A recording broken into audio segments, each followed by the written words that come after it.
Fala pessoal, Cris Fedrizi aqui do Design da Vida. Hoje eu convidei uma pessoa diferente de todos que eu já convidei até agora, cara. Diferente de todos que eu já convidei até agora. Por quê? É, Vamos lá, eu parei para pesquisar sobre você, tá, Naka? Professor Naka, Marcos Nakagawa, né? Então, cara, eu fiquei impressionado, assim, porque tem uma trajetória tanto focada no social, quanto uma trajetória de gestão estratégica, business e total sustentabilidade. Então, cara, como que você se define? Quem é o professor Naka? Enfim, vou passar a palavrinha para você. Legal, Cris, muito obrigado aí pela oportunidade de poder conversar e compartilhar um pouquinho aí das nossas ideias e trajetórias de vida.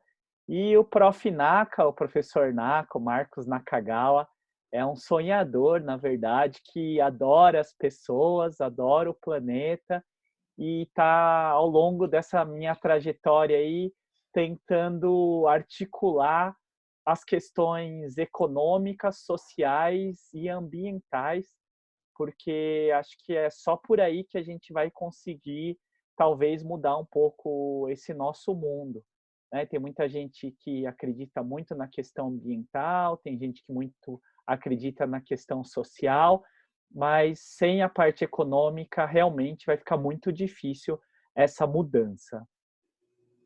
Legal.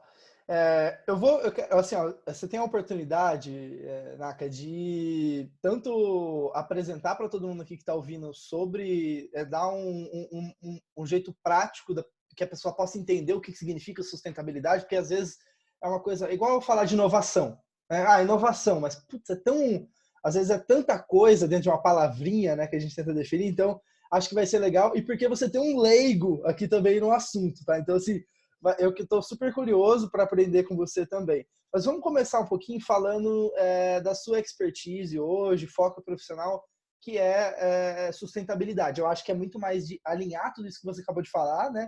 Mas falando de sustentabilidade, de onde surgiu isso? É desde criança? Um momento, uma indignação? Enfim, de onde surgiu essa palavrinha aí, sustentabilidade, na sua trajetória? Legal, eu comecei lá, eu sou do interior, né? Eu sou de Botucatu, e lá em Botucatu a gente tinha uma vida muito livre, muito à vontade, muito em contato com a natureza também.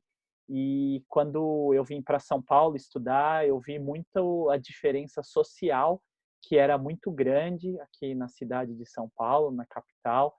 Em Botucatu, apesar de ter as diferenças sociais, elas não são tão gritantes, né, como existe aqui nas grandes cidades, e isso realmente me tocou muito, e eu comecei a buscar muita informação aí sobre terceiro setor, ONGs, e comecei estagiando em agência de publicidade, que era um outro patamar, e aí acabei gostando muito na época da faculdade, vim fazer publicidade e propaganda aqui na SPM, onde eu sou professor hoje, com muito orgulho, e acabei conhecendo muito mais essa parte social, de projetos sociais, trabalhando em ONGs. E aos poucos eu fui conhecendo também a questão empresarial, então eu conheci a parte de ONGs, conheci a parte das empresas na área de responsabilidade social, no qual eu fui conhecendo a parte ambiental pela sustentabilidade. E aí que acabou juntando, então, o que a gente tem ultimamente chamado de sustentabilidade, né? Que é o tripé, como você perguntou, né, Cris? É o tripé da sustentabilidade. É o ambiental, social e o econômico, que é uma visão tridimensional do planeta, né? Então, geralmente, quando você cresce desde pequenininho, alguém pega e fala: olha, Cris, toma cuidado aqui, né, que papai não consegue comprar isso, papai não consegue comprar aquilo, mamãe não compra isso, ou seja, não tem dinheiro. Então, desde pequenininho, você fala assim, ah, não tem dinheiro para comprar isso, para comprar aquilo. Dependendo das famílias, né, às vezes as pessoas falam, ah, porque tem a questão ambiental, a questão social, mas a questão econômica é a mais importante, é a principal que a gente sobrevive. E desde pequeno você é estimulado, olha, faz tal coisa, vai trabalhar com tal coisa que dá dinheiro, vai trabalhar com tal coisa que você vai conseguir pagar as contas, comprar um carro e viajar, né? Então, se você sempre é estimulado, principalmente aí na geração dos anos 80, 90, você era muito estimulado essa questão do econômico. Nos anos 2000, 2010, agora essa nova geração vem vindo com outras questões, né? Com as questões assim, mas será que o planeta sobrevive? Será que tem que jogar o lixo fora? Será que a gente vai ter água no futuro? Então, esse é um pouco do olhar tridimensional da sustentabilidade. Você olhar o mundo não só na questão financeira, quanto custa, quanto é que é o preço, mas também na questão ambiental, né? Será que quando você está impactando o meio ambiente, a natureza, o lixo, a água, a energia, né? Os oceanos e assim por diante, e a questão social, né? O quanto você está impactando as pessoas nas questões de saúde, de alimentação, de pobreza, que agora na pandemia, né, que a gente está gravando aqui na época da pandemia, ficou muito evidente essa questão social. E aí o questionamento, né, que é mais importante, a economia sobreviver ou a questão social das mortes, da saúde, que foi exatamente esse conflito até um pouco ideológico que foi questionado muito forte.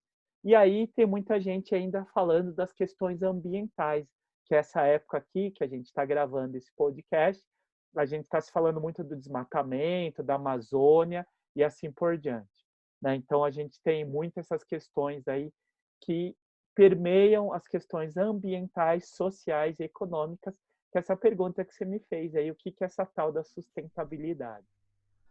Cara, que curioso. E quanto mais você me fala isso, eu percebo que tem muita coisa aí dentro dessa caixinha, né? Vamos aos poucos, vamos entrando nisso. Vamos falar um pouquinho, como que você explica, tá? Então, eu sou um empresário, sei lá, enfim, ou um funcionário, alguém que você quer tentar ajudar a entender o que é sustentabilidade. Por que que essas pessoas, como que você explica para elas, por que que isso é importante? Então, assim, porque cada um. Por que eu falo isso, tá, Naka? Eu venho do mundo das vendas, cara. Então, assim, na época, né? Enfim, hoje eu tô mais no cargo olhando para o crescimento das empresas, mas eu venho a minha escola é vendas. E em vendas é muito interessante porque você tem que saber dialogar exatamente com essa troca de interesses, né? Essa troca do que me interessa do que interessa ao outro. Como que você vende esse projeto de sustentabilidade? Quem, sabe, onde que isso afeta? É o bolso? É a pessoa que tem o desejo de contribuir, sabe? Como que você explica isso? E por que que isso é importante, sabe? Como que você explica isso? Eu acho que o patamar mais difícil ao longo da minha carreira foi tentar explicar sustentabilidade para as pessoas de vendas, né.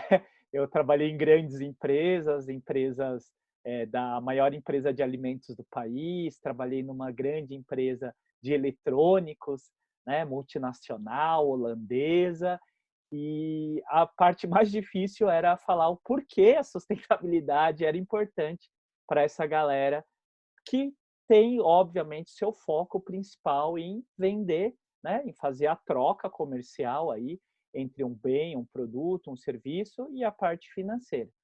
E muitas vezes, dentro das grandes empresas, são chamados o motor da empresa, né? Porque se não entrega, a empresa não anda. E eu gostava muito, Cris, de falar que perpassa não só a parte econômica, óbvio, né? Sem a parte econômica, a venda, não tem a sustentabilidade econômica, né? Mas essa venda não pode ser a qualquer custo e a qualquer preço.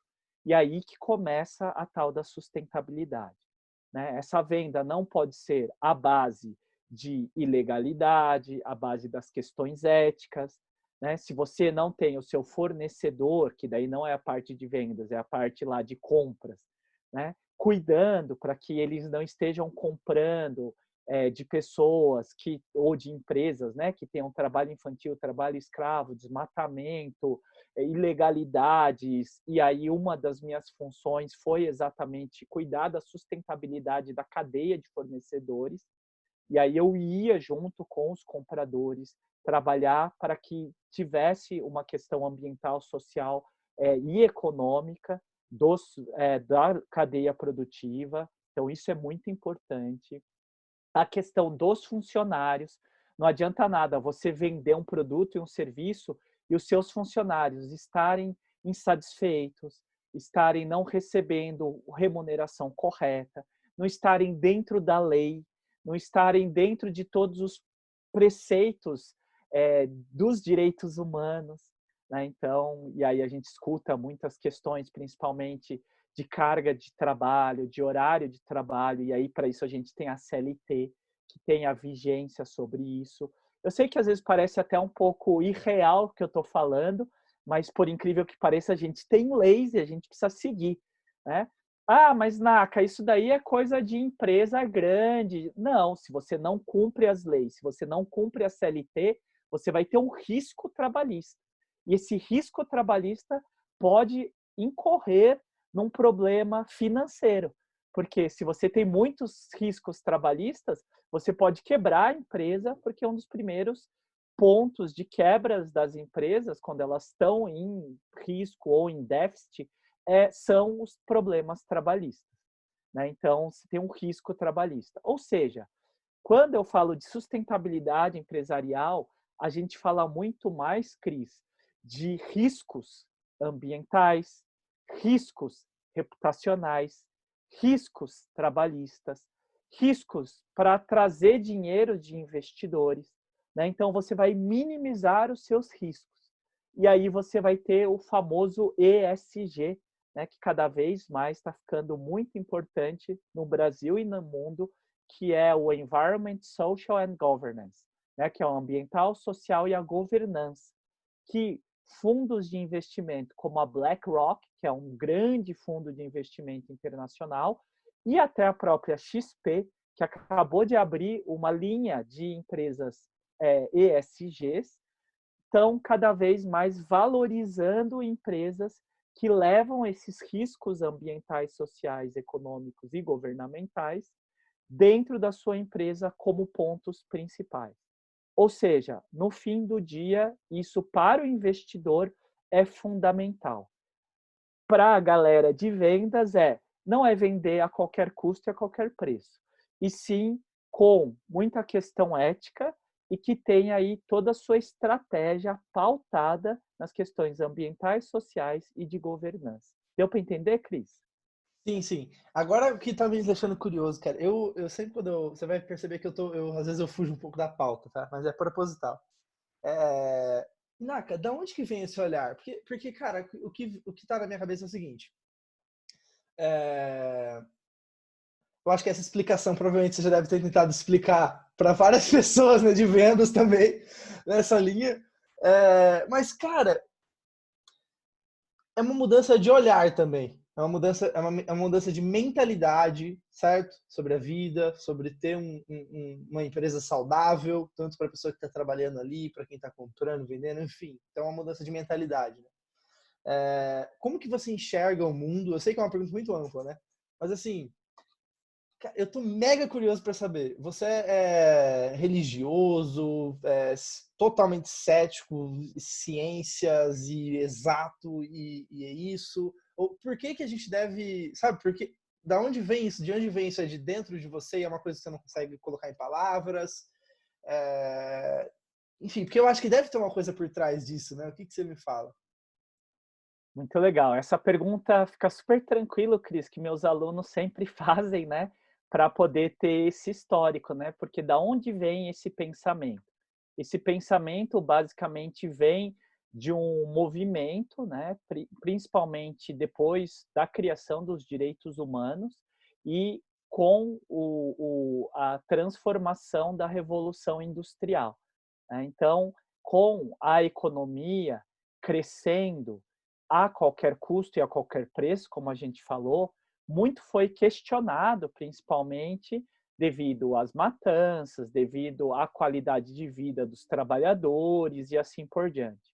Então, esse movimento, principalmente dos hippies, né, dos anos 70, 80, questionaram o porquê a economia era a qualquer preço e a qualquer custo.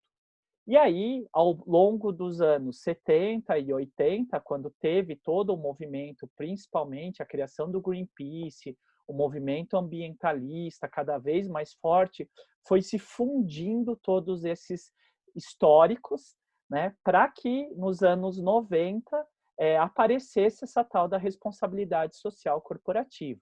E nos anos 90 se fundou também as questões de éticas nas empresas. Por quê? Porque as empresas começaram a ficar globalizadas e o que era uma coisa muito ética para os europeus, quando chegou na Índia, quando chegou nas Américas, quando chegou no Oriente, não era ético, né? Então, era uma moral, na verdade, que estava sendo questionada local, em que em uns países poderia trabalhar-se muito, poderia-se desmatar a floresta, e na Europa, que já tinha devastado, que já tinha morrido muita gente, né, falaram, não, peraí, a gente precisa balancear essas bases, essas linhas. E aí começou esse movimento da ética nas empresas, começaram esses movimentos da responsabilidade social, começaram esses movimentos muito fortes de que não podia fazer produto e serviço a qualquer custo, a qualquer preço e ganhar lucro a custas de mortes, a custas de doenças. Por quê? Porque na Europa já tinha se passado todo esse movimento e via que financeiramente também era muito mais caro depois, né, principalmente pelos movimentos de classe, pelos movimentos de pessoas que sofreram pelo trabalho exagerado, exacerbado nas empresas, que saía mais caro depois você pagar para essas pessoas que saíram, perderam um dedo, morreram por câncer, enfim, que saía mais caro manter isso do que já começar tomando cuidado disso, né? Então, essa revolução, que até alguns chamam de responsabilidade social 3.0, que eu até chamo de 4.0, que é o que está se questionando na China agora, nesse momento, né? Então, o movimento que já está na Europa muito adiantado, né, de 4 horas da tarde largar a caneta e ir para casa, porque lá na China e no Brasil a gente está trabalhando que nem uns doidos,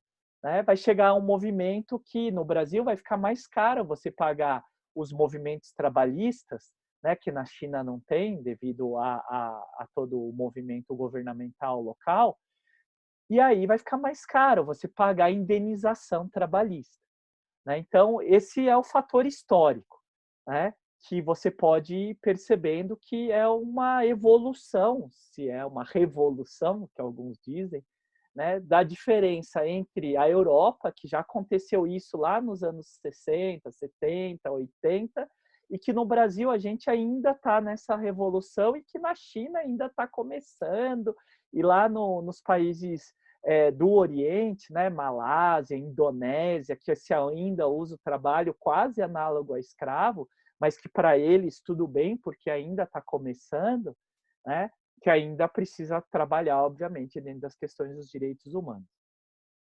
Na questão religiosa, para mim, eu sou criado na religião católica, apostólica romana, mas eu fui ampliando exatamente a minha percepção e os meus conhecimentos. Então, eu leio muitas outras religiões, né? Leio muito Kardec, leio muito o budismo, li também o budismo, li também um pouco do protestante, né? Então, você conhece e vê que dentro dessas histórias, todas são muito parecidas. Só mudam os protagonistas das histórias. E que, no fundo, o conhecimento para a fala de cada um deles é muito parecido, né? Só muda o fim, que você vai para o nosso céu, para o nosso lar, você volta num animal, volta numa pedra, numa planta, você volta como um espírito, você vai para o céu, você vai... Enfim, só isso que muda, porém, essa coisa do desenvolvimento pessoal é muito parecido em todos, né? E aí que talvez isso tenha a ver também com esse desenvolvimento das nações, das pessoas, né? Em que no fim do dia o que vai valer é que você tem que realmente desenvolver você pessoalmente, né? Seja o seu conhecimento, a sua alma, ou seu país, a sua cidade e assim por diante. E isso eu acho que tem muito a ver com essas várias filosofias. Que no final do dia tem tudo a ver com o desenvolvimentalismo, né? Que é uma uma linha aí de pensamento muito forte dentro de todas essas religiões e dentro até do desenvolvimento sustentável. Então, qual é o nosso papel olhando para esse caminho, né? Isso é algo que naturalmente é geracional, ou seja, você falou de algumas gerações, né? Claro, e a minha geração, eu nasci em 1997, tá, Naka? Então eu tenho 23 anos. Né? E de fato, cara, assim, também tem essa questão, né, de geração, de outros olhares, de outros questionamentos. Mas qual é o nosso papel, então, nessas transformações, na sua visão? Legal, a gente tem 20 anos de diferença, então, a gente é exatamente geracionalmente diferente nessas gerações, mas a gente tem muito em comum dessas gerações, que é a busca, talvez, de um propósito, né? Então, a geração dos meus avós, dos meus pais, né, era muito uma geração, principalmente quando chegaram no Brasil, meus avós, de construção, né? E eles tinham um paradigma muito forte, que era o paradigma da igreja e o paradigma que depois veio, né, da Guerra Fria, entre esquerda e direita.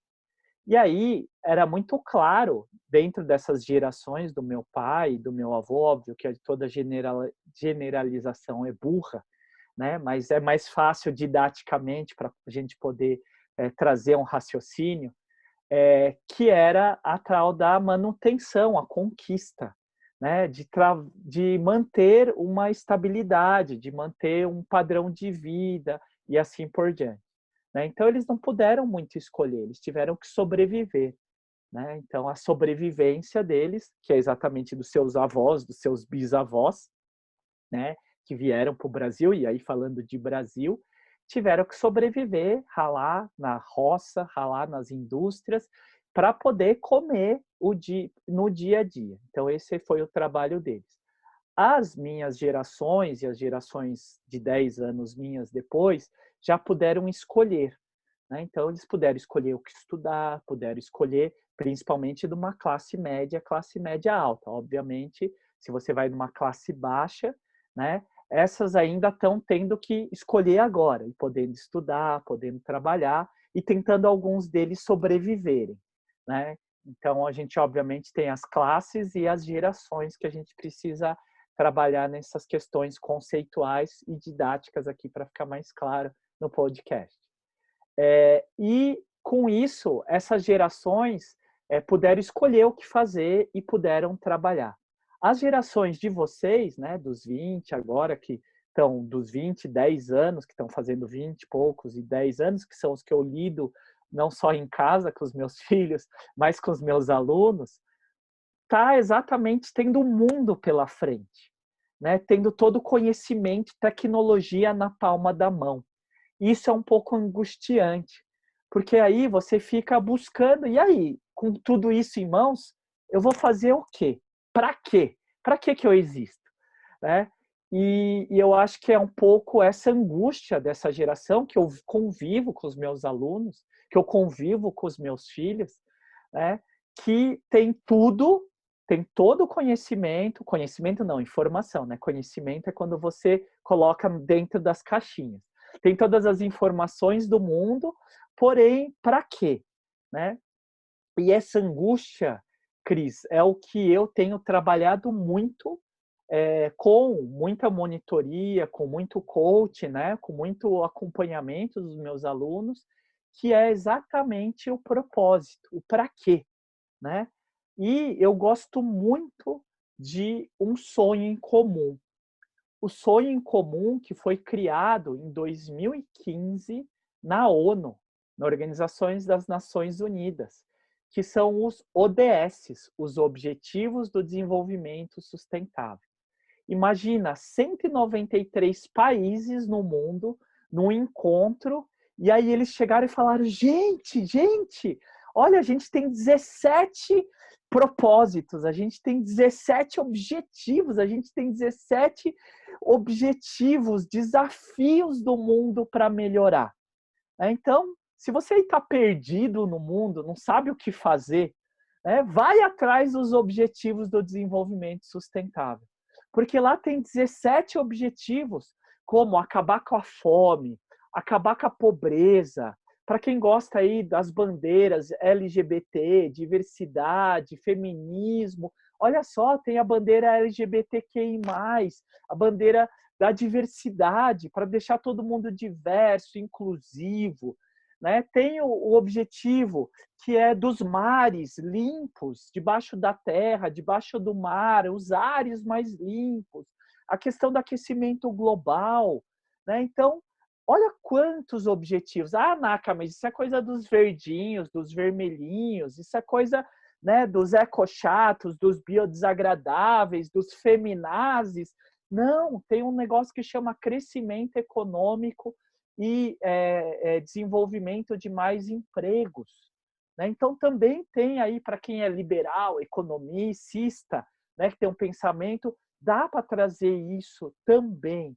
Né? Mas se você completa tudo isso nos 17 Objetivos do Desenvolvimento, você tem 169 metas, tem 169 sonhos para você fazer.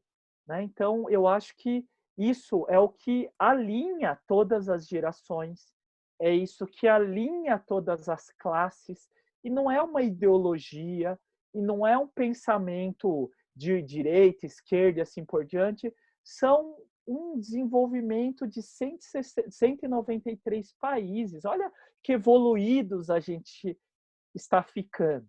Né? A gente sentou no mundo inteiro e falou, gente, olha, temos esses. Ah, mas isso tem uma coisa governamental que os Estados Unidos... Que seja, mas foi de uma forma, né? Tem o pessoal que estuda relações internacionais, tem o pessoal que estuda parcerias.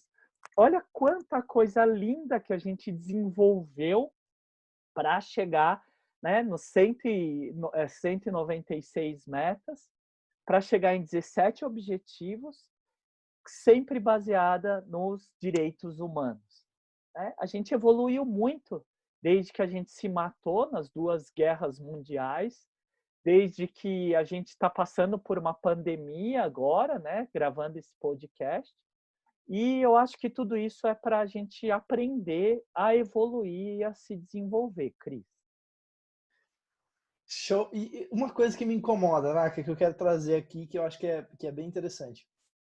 Me incomoda e eu acho que a partir desse incômodo eu crio então um podcast para trazer esses espaços, essas conversas, né? Eu imagino que na sua carreira, na sua trajetória aqui, eu consigo ver que algumas incomodações e aí você foi talvez ali focando em coisas que fariam mais sentido, né? Para você, para enfim, para o seu desenvolvimento, para o desenvolvimento do que você quer deixar no mundo, né? E cara, uma coisa que me incomoda e eu só queria saber sua opinião mesmo sobre isso, que é o seguinte. Eu vejo, cara, ODS da ONU, existem desigualdades no Brasil, então, que a gente está num país que é super desigual ainda, né? E tem tanto desafio para resolver, tá?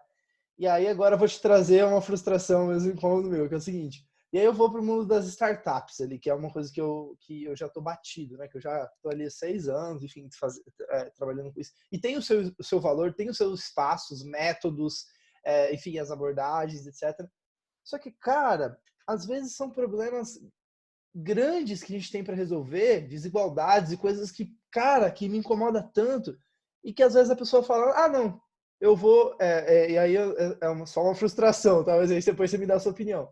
E a pessoa fala, não, tá, então beleza, eu poderia usar a minha energia, a minha força de trabalho, a minha inteligência, meu conhecimento de gestão e tudo mais, para fazer um impacto real na sociedade, sabe? Resolver um problema real da desigualdade no Brasil, etc. Enfim, da educação. Mas não, eu, sei lá, quero abrir uma startup aleatória e ter lucro. Sabe, eu não tô criticando, eu só tô, é uma sensação minha só, sabe? De falar, cara, pô, a gente poderia, sabe, usar esse conhecimento, essa força, essa energia para ajudar, sabe? A resolver esses problemas sociais, etc., ambientais, né? Qual é a sua visão disso? Cris, seu raciocínio está super correto. Você acabou de descrever os negócios de impactos sociais e ambientais, que são que são não, que é o futuro, né? E já cada dia mais está sendo presente. Ou seja, as empresas, as startups, esse mundo empreendedor, né, que você vive aí, respira nesses anos que você está, eles são fundamentais na hora de você fazer o seu Canvas, na hora de você fazer o seu Lean, na hora de você fazer todo esse ferramental, você for escolher as dores do seu cliente, as dores para você desenvolver um produto, um serviço, essas dores cada dia mais vão ser relacionadas aos problemas que estão ligados no mundo, né, os problemas dos desafios dos 169 metas dos ODS. Por quê? Porque essa pandemia que a gente está passando, que, nesse momento que a gente está gravando o Spotify aqui, né, o nosso podcast, ela mostrou ainda mais que mesmo as grandes empresas, e isso eu escrevi num artigo muito grande, bacana, que eu coloquei lá na Folha de São Paulo, que as empresas talvez tenham percebido exatamente isso que você percebeu e vocês mais jovens têm essa percepção muito rápida, né? Que a gente tem que parar de fazer produtos e serviços que são simplesmente para poder somente ganhar dinheiro. Não que ganhar dinheiro não seja importante. Dinheiro é a base da nossa economia, é a base da nossa sociedade, é a base de tudo que a gente trabalha hoje até hoje. Só que ele não pode ser só o dinheiro, né? Talvez a gente tenha que ter dinheiro e também resolver um problema ambiental e social. E aí a gente está falando dos negócios de impactos sociais e ambientais. Ou seja, você, quando for fazer sua startup, quando for orientar aí os seus mentorados, né, as suas startups, trazer um real problema da sociedade, da classe baixa, da classe média, da classe alta, um problema social, um problema ambiental, que você resolva esse problema social, que você resolva esse problema ambiental. E isso vai ser o que vai te diferenciar. E não fazer mais um marketplace na internet como já tem 200 mil. Né? Ah, talvez um marketplace só para pessoal da diversidade que seja cego. Né? Olha, aí sim, porque daí vai ter isso, isso, aquilo. Quantas pessoas cegas tem no mundo que poderiam ter acesso melhor a um marketplace desse? Ou seja, aí já estamos trabalhando efetivamente para a inclusão e aí já estamos falando de um negócio de impacto social ligado a um ODS, né, de inclusão. Ou seja, quantos problemas no mundo, quantas pessoas na base da pirâmide que a gente tem, mais de 2/3, né? E ainda dizem que vai aumentar ainda mais com a pandemia. Que problemas e soluções você pode trazer dentro dessas questões ambientais e sociais, dentro da classe baixa, coisas básicas de fome, coisas básicas de moradia, coisas básicas de saúde, né? Que a gente está vendo quantas empresas, startups nasceram a partir de resoluções para o Covid-19. Né? Então, a gente precisa exatamente usar esse raciocínio, e esse raciocínio eu tenho chamado de back to the bases, voltar às bases. Né? Quando Henry Ford, quando Thomas Edison, quando esses caras lá atrás criaram produtos em massa, era realmente para solucionar problemas para a base, em escala. E aí é exatamente esses conhecimentos que a gente precisa trazer para as bases, trazer coisas e soluções básicas para a base da pirâmide, para a pirâmide de Maslow, né, que muitos de vocês devem conhecer, se não, dá uma procurada aí na internet, né, coisas que são para sua sobrevivência de alimentação, habitação, água, energia, sobrevivência, que é exatamente isso que a gente está precisando. não a gente classe média alta, mas 3,5 bilhões de pessoas, e esse número só tende a aumentar para 5 bilhões de pessoas no mundo com a pandemia. Quando a gente chegar em 2050, teremos 10 bilhões de pessoas. Cris, daqui todos esses anos, você vai estar no auge da sua carreira, né? Você vai estar na minha idade. E aí, o quanto isso você vai trazer e pensar nesses negócios, né? Para 10 bilhões de pessoas, para 7 bilhões de pessoas abaixo da linha da pobreza, que é uma projeção muito drástica que eles trazem, das diferenças sociais, né, do mais rico e mais pobre. E talvez você tenha que olhar, e vocês tenham que olhar isso como um mercado potencial e trazer não só, obviamente, o lucro, mas também a melhoria social e ambiental. Essa visão dos negócios de impacto social que tem muitos investidores trazendo esse olhar. E aí não estamos falando aí só de caridade, solidariedade, que é muito importante nesses momentos, mas um olhar empresarial, um olhar de uma startup social e ambiental, que é exatamente o raciocínio que você trouxe antes dessa minha fala, Cris.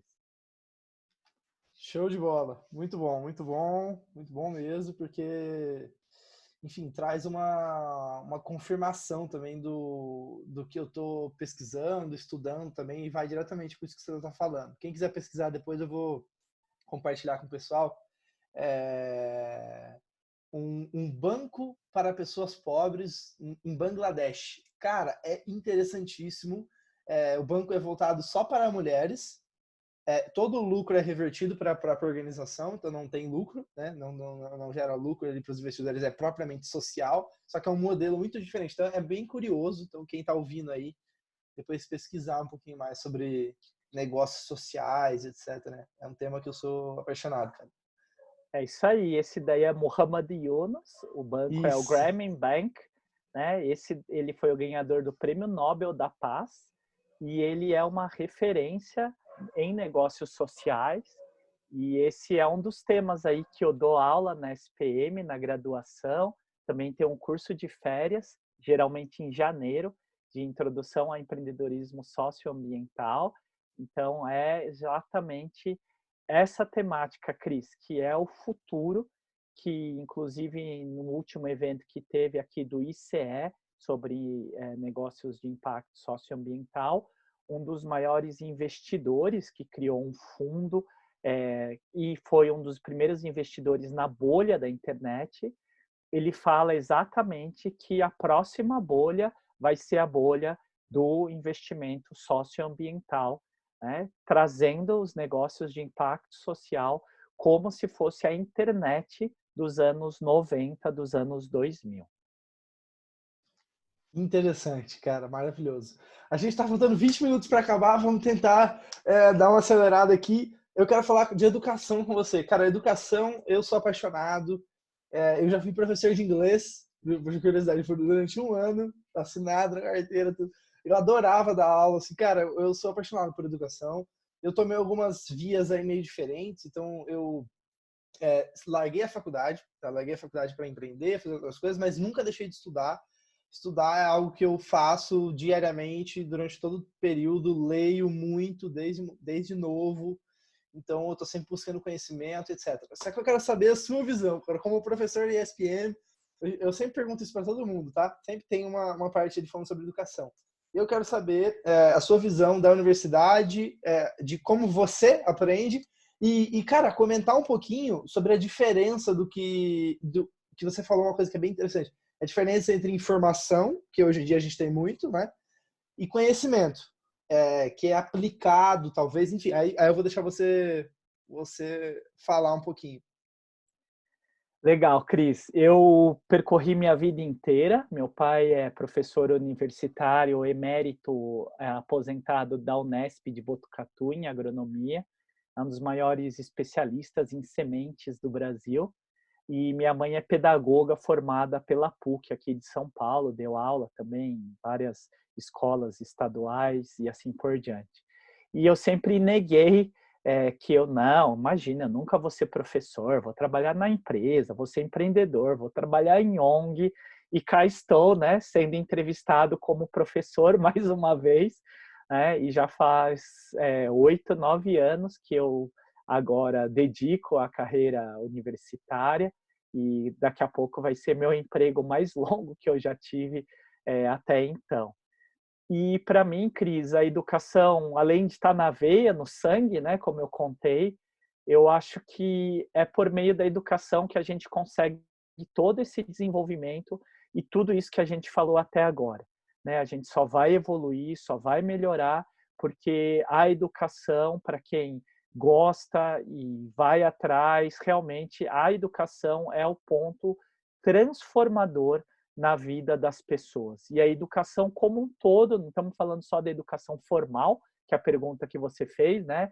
Educação formal, da escola, sim, é importante, mas que agora também, via internet, via todas as outras questões que a gente tem aí, a gente consegue se educar, inclusive nesse podcast, para quem está escutando aí, isso é uma função educativa, a gente aprende muito, eu tenho aprendido muito com os podcasts também que eu escuto, não só tecnicamente, mas também para o seu desenvolvimento pessoal, para a sua vida, e o Cris tem feito aí um lindo trabalho, trazendo muitas histórias de vida para você se inspirar aí e poder usar bons exemplos, né?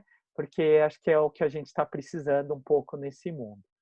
E aí, a educação formal, ele tem acompanhado muito as questões laborais de trabalho, né, que vem muito dessa questão de fazer dinheiro, ter um emprego, né, que é exatamente o modelo anterior, que eu acredito, que está mudando em algumas escolas, algumas universidades, e que cada vez mais tem se trabalhado não só a questão da educação para o trabalho, a educação laboral, né, mas também a educação para a vida, né, a educação das competências socioemocionais, de você conviver com as pessoas, de você viver em conjunto e assim por diante, né? Então, cada dia mais a gente vem trabalhando na SPM, nas escolas dos meus filhos também tem muito esse trabalho, de você aprender as competências também socioemocionais, a educação para a vida, né? Porque não adianta nada você ser um engenheiro e você não conseguir se relacionar com as pessoas, não ter uma vida emocional, psicológica, cultural, sociológica, religiosa, como você perguntou, muito porque cada dia mais a gente entende que o ser humano é muito mais do que ter dinheiro e trabalho, né? Então, acho que esse é o que o seu podcast, quando eu vi, eu fiquei muito feliz de ser entrevistado, e não é jogando confete, não, mas é real mesmo, é o que falta a gente poder complementar com isso. E a educação é exatamente esse olhar. E quando a gente fala desse olhar, não só o olhar informativo, né, mas o olhar de ter o conhecimento, trazer esse conhecimento para a sua vida, aplicar esse conhecimento e, quem sabe, multiplicar esse conhecimento. E cada dia mais o professor deixa de ser o detentor do conhecimento e passa a ser o curador do conhecimento, o curador da informação. Então, enquanto eu estava esperando para começar esse podcast, tinha um ex-aluno perguntando sobre ESG, perguntando sobre investimento verde, e aí eu só estava falando, olha, veja esse site, dê uma olhada nesse, esse é uma boa referência, pesquise sobre isso e sobre esse tema. Então, esse aluno já passou pela matéria, ele lembra de alguns temas, mas ele quer se aprofundar, e aí eu dei alguns sites para ele que eu sei que é uma boa referência, porque eu conheço, já pesquisei, acompanho esses sites e sei que lá tem ótimos conteúdos sobre o tema. Ou seja, acabei de fazer uma curadoria sobre esse tema específico, né? Uma vez que eu conheço várias temáticas e algumas temáticas eu não vou profundamente, e aí, se ele quiser mais a fundo, eu vou indicar um professor, um colega, um amigo meu que trabalha na área, e aí você é o detentor do conhecimento, você deixa de ser o conhecedor, né, a Barça, né, a enciclopédia sobre o tema, e você é o curador do conhecimento, né, da informação, e aí você transforma informação em conhecimento, né? Que informação é tudo isso que você tem aí na internet. E o conhecimento é quando você tem a curadoria, você trabalha nisso, você seleciona, você mastiga e transforma isso numa metodologia mais acadêmica ou mais didática, né? Que é o que eu estou tentando fazer aqui também nesse podcast para vocês que estão entendendo. Espero que estejam entendendo aí, conforme o Cris vai me perguntando. Show! Gente, a gente está quase chegando no final. Antes da gente ir para o final, eu já vou. Não vai dar tempo da gente concluir com a nossa pauta, tá, Naka? Que é tudo. Tem outras perguntas, mas que a gente já falou também nesse meio aí. A gente falou de negócios sustentáveis, a gente falou de impacto, então a gente já trouxe bastante coisa aqui para o pessoal. Eu só queria, antes da gente fechar, falar de novo sobre o meio ambiente, porque eu estava ouvindo esses dias o comediante, empreendedor também, o Murilo Gun, né? Eu acho que é um cara bem legal, assim, fala algumas coisas legais, etc. Ele está bem voltado agora para falar sobre natureza, falar sobre vida sustentável, etc. E ele falou uma coisa que eu achei curiosa, que é a seguinte: no mundo dos negócios, etc., né, a gente fala muito de validação. Então, testar, validar, né, etc. E ele falou, cara, a natureza, o meio ambiente, são não sei quantos milhões, enfim, de anos de validações, certo? De modelos e etc. E a gente não, o ser humano falou, não, isso aqui, todos esses anos, essas validações não são corretas, né? Agora vamos fazer de outro jeito, enfim. Então é uma provocação que ele trouxe, né? E para a gente fechar, cara, com chave de ouro, quais foram os seus maiores aprendizados até hoje com o meio ambiente? Então, eu sei que fica meio doido, assim, uma pergunta meio doida, mas olhando para o meio ambiente, olhando para a natureza, olhando para os conhecimentos que você adquiriu nessa trajetória, o que isso te ensinou sobre a vida? Exemplo, eu vou falar que eu aprendi com o meio ambiente para facilitar a sua vida aí. Que é o seguinte, bonsai. Tem um colega que ele faz bonsai e ele falou para mim, ele estava me explicando, né, como que funciona e tal, as técnicas do bonsai, etc. E, cara, uma coisa que eu fiquei super... que eu aprendi muito, que é o seguinte, paciência. Que é o que a minha geração precisa muito. Que é o seguinte, cara, ele vai no bonsai, ele cuida do bonsai, corta cada fiozinho do bonsai, rega, e demora anos, sabe, para conseguir deixar aquela planta ali na estatura, do jeito que ele quer. Então foi uma coisa que eu aprendi, né, com a natureza, com o meio ambiente. Você tem alguma coisa aí para compartilhar? Exatamente, Cris. Exatamente, Cris. A gente tem um conceito que chama biomimética, né, que foi uma especialista lá dos Estados Unidos que começou com esse movimento. Ela usa a natureza como foco de inovação. E para vocês empreendedores de startups, que exatamente se seu colega que trouxe a validação, é fundamental, porque na natureza já estão as respostas para tudo que a gente tem até hoje. O que aconteceu é o que o nosso ego ficou maior do que o nosso eco, né? Que tem até aquela figurinha famosa que coloca o hominho lá em cima e o eco tá em tudo, né? E a gente está dentro de um ecossistema. E eu acho que esse é o nosso maior aprendizado da biomimética, para mim, que é a questão do ecossistema, né? Que tudo é muito sistêmico e orgânico dentro desse sistema. A pandemia, para mim, é o melhor exemplo. E eu já tinha lido sobre pandemias, já tinha lido sobre muito dessas questões. Até um aluno, que foi meu aluno uns 4, 5 anos atrás, falou: Nossa, Naka, aconteceu, né, aquilo que você falou em aula. Eu lembro que você falou um dia em aula. Eu falei: Nossa, que é isso, né? Estava prevendo? Daí falou: Não estava prevendo nada. Isso daí, se você entende o planeta, as pessoas como um ecossistema, e que a gente está interferindo nesse ecossistema, e que tudo é muito sistêmico, você vai perceber que se você mexer numa coisinha aqui, vai gerar outro problema ali. E que se a gente não respeitar, não entender, não for a fundo nessas questões, isso vai acontecer sistemicamente.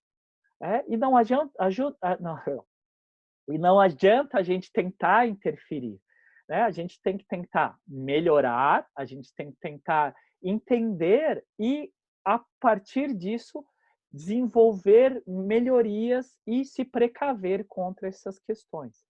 Então, para mim, aquela aula que você tem de biologia, da cadeia, do ecossistema que a gente está dentro, da aula que a gente é um serzinho dentro de um todo e que você precisa entender as inter-relações e a interdependência de tudo isso, para mim é o fundamental. E se você joga isso no mundo dos negócios e você vai analisar seus stakeholders, você vai entender a sua cadeia de valor, você vai entender o seu público receptor, você vai validar o seu negócio, vai fazer um valuation para entender o que o outro está entendendo, nada mais é do que analisar o seu ecossistema. Então, é exatamente isso, Cris, é entender o que a natureza tem e entender isso como uma forma de inovação social e ambiental. Show de bola. Adorei, tá, Naka? Obrigado pelo seu tempo. Quem está ouvindo aí provavelmente também deve estar se sentindo igual eu. Enfim, eu acho que agora é assim, a lição de casa é parar e tudo isso que a gente conversou, cara, e começar a se aprofundar e aplicar, né? Então, buscar e aplicar. Quem quiser te achar nas redes para ter um curador de conteúdo, enfim, uma pessoa porque eu acho que é muito isso, tá? Eu sou cada vez mais seletivo com as fontes de informação que eu consumo. Então, trazer pessoas em que a gente pode confiar, né, e que vão trazer conteúdo de qualidade, que faz sentido, informações que faz sentido. Fecha, palavras finais, sugestões finais para quem está ouvindo e, cara, qualquer coisa que você quiser falar, suas redes, como que a gente te encontra e etc.